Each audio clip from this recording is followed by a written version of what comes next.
வணக்கம். Doctor AV Subramanian, நரம்பியல் doctor பேசுகிறேன், திருச்சியிலேருந்து. நிறைய பேருக்கு இந்த வலிப்பு நோய் பற்றி ஒரு முக்கியமான ஒரு கேள்வி. இது எல்லாருமே கேட்பாங்க, என்ன முதலுதவி பண்ணணும், என்ன ஃபர்ஸ்ட் எய்டு, என்ன நம்ம செய்யணும், வலிப்பு வந்தால் என்ன செய்யணும். இது எல்லாரும் கேட்குற கேள்வி. அதுக்கு தான் இந்த வீடியோ. ஸோ ஃபர்ஸ்ட் என்னதுன்னா, பதட்டப்படக்கூடாது. ரொம்ப முக்கியம். பதட்டப்பட்டோன்னா நம்மளால் எந்த ஸ்டெப்பும் கரெக்டாக முறைப்படி செய்ய முடியாது. ஃபர்ஸ்ட்டு பதட்டப்படக்கூடாது. இரண்டாவது பேஷண்ட் ட்ரெஸ் ஏதாவது ரொம்ப டைட்டாக போட்டிருக்காங்கன்னா லேசாக லூஸ் பண்ணி விட்டுறணும். ஏன்னா அந்த ஃபிட்ஸ் வரும்போது மூமெண்ட் நிறைய அசைவு வரும். டைட் ஃபிட்டிங்காக இருந்ததுன்னா அவங்களால மூச்சு எடுக்க முடியாது. ஃபிட்ஸும் போது கொஞ்சம் மூச்சு பெரிய பெரிய மூச்சாக வரும். ஸோ க்ளோத்ஸ் ரொம்ப டைட்டாக இருந்ததுன்னா கொஞ்சம் லூஸ் பண்ணி விட்டுறணும்.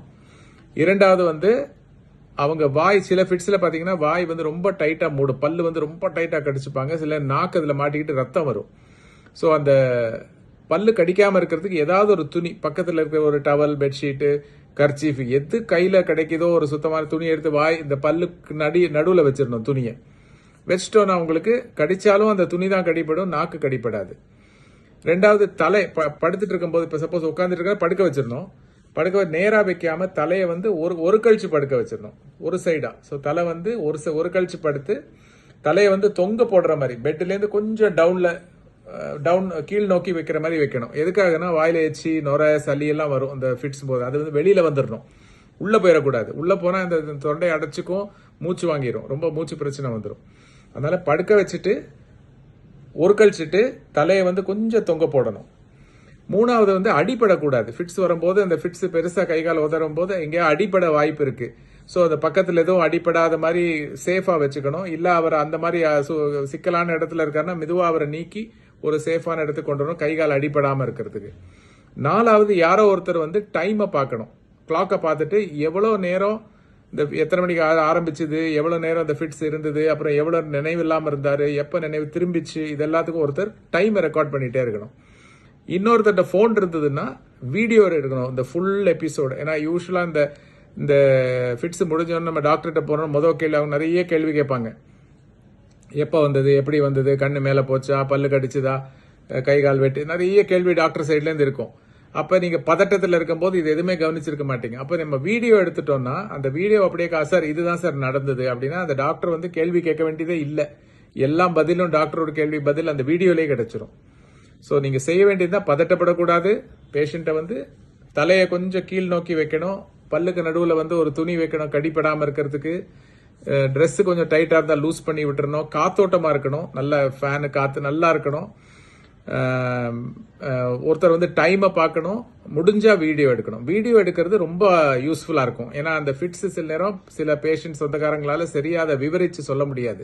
ஏன்னா வாழ்க்கையிலே சில தடவை வந்திருக்கும், அவங்களால அதை விவரமாக சொல்ல முடியாது. வீடியோ இருந்ததுன்னா அந்த வீடியோ பார்த்தோன்னே டாக்டருக்கு புரிஞ்சிருவோம் இந்த டைப்பானு. டாக்டர் டக்குன்னு அதை கண்டுபிடிச்சிருவாரு. ஸோ இதுதான் நீங்கள் செய்ய வேண்டிய முதலுதவி. தேங்க்யூ. கால்கை வலிப்பு என்பது தொடர்ச்சியான வலிப்பு தாக்கங்களினால் வகைப்படுத்தப்படும் ஒரு நரம்பியல் நிலை. ஒருவருக்கு வலிப்பு தாக்கம் ஏற்படுவதை பார்க்கும்போது வேதனை அளிக்கும். ஆனால் சரியாக கையாளும் முறைகளை அறிந்து கொள்வது அவர்களின் பாதுகாப்பை உறுதிப்படுத்துவதில் குறிப்பிடத்தக்க வித்தியாசத்தை ஏற்படுத்தும். இந்த காணொளி சூழ்நிலையை எவ்வாறு திறம்பட கையாள்வது என்பதற்கு உங்களுக்கு வழிகாட்டும். கால்கை வலிப்பு தாக்கம் என்பது ஒரு நோயாளி திடீரென்று மீண்டும் மீண்டும் கட்டுப்பாடற்ற அசைவுகளுக்கு உள்ளாகும் ஒரு அனுபவ நிலை ஆகும். இது மூளையில் ஏற்படும் மின் தொந்தரவுகளின் காரணமாக ஏற்படுகிறது. உங்கள் முன்னுரிமை காயத்திலிருந்து நபரை பாதுகாப்பது ஆகும். அவர்கள் நின்று கொண்டிருந்தாலோ அல்லது உட்கார்ந்து கொண்டிருந்தாலோ மெதுவாக அவர்களை தரையில் இருக்கச் செய்யவும். வலிப்பு தாக்கத்தின் போது அவர்கள் தாக்கப்படலாம் என்பதற்கான கடினமான அல்லது கூர்மையான பொருள்களை அந்த பகுதியிலிருந்து அகற்ற முயற்சிக்கவும். அவர்களை தரையில் இருக்கச் செய்தவுடன் தரையில் படாமல் இருப்பதற்கு அவர்களின் தலைக்கு கீழே மென்மையான தட்டையான தலையணை அல்லது மடித்த ஜாக்கெட் போன்ற ஒன்றை வைக்கவும். வலிப்பு தாக்கம் அதிகரிக்கையில் இயலுமானால் அந்த நபரை மெதுவாக பக்கவாட்டிற்கு திருப்பவும். இது அவர்களின் காற்றுப்பாதையை தவிவாக வைத்திருக்க உதவுகிறது மற்றும் உமிழ்நீர் அல்லது வாந்தி எளிதில் வெளியேற அனுமதிக்கிறது. வலிப்பு தாக்கத்தின் நேரத்தை கணக்கிடுவது முக்கியமாகும். அது எப்போது தொடங்குகிறது மற்றும் எவ்வளவு நேரம் நீடிக்கிறது என்பதை கவனிக்கவும். நீங்கள் உதவியை நாடும் நிலையில் இந்த தகவல் மருத்துவ நிபுணர்களுக்கு முக்கியமானதாகும். வலிப்பு தாக்கத்தின் போது ஒருபோதும் நீங்கள் செய்யக்கூடாத சில முக்கியமான விஷயங்கள் உள்ளன. நபரின் வாயில் எதையும் வைக்கக்கூடாது. இது பழைய நம்பிக்கைகளுக்கு மாறாக அவர்களின் பற்கள் அல்லது தாடையில் காயங்களை ஏற்படுத்தலாம். மேலும் காற்றுப்பாதையில் தடை ஏற்படலாம். மேலும் அவர்களின் அசைவுகளை கட்டுப்படுத்த முயற்சிக்காதீர்கள். வலிப்புத் தாக்கம் அதன் போக்கிலேயே செல்லவிடுங்கள், ஆனால் அவர்களை ஆபத்துகளிலிருந்து மெதுவாக விலக்கி வைக்கவும்.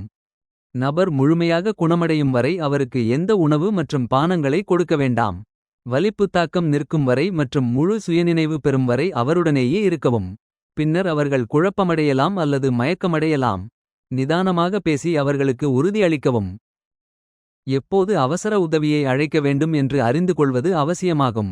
வலிப்புத் தாக்கம் 5 நிமிடங்களுக்கு மேல் தொடருமாயின், இடையில் எழுந்திருக்காமல் தொடர்ந்து வலிப்புத் தாக்கம் ஏற்படுமானால், வலிப்புத் தாக்கத்தின்போது காயம் அடைந்தால், பின்னர் சுவாசிப்பதில் சிரமம் ஏற்பட்டால், அல்லது இது முதல் வலிப்புத் தாக்கமாக அறியப்பட்டால் உடனடியாக உதவியை நாடவும். இந்த எளிய வழிமுறைகளை புரிந்து கொள்வதன் மூலம், கால்கை வலிப்புத் தாக்கம் பாதிக்கப்பட்ட ஒருவருக்கு நீங்கள் முக்கியமாக ஆதரவை வழங்க முடியும்.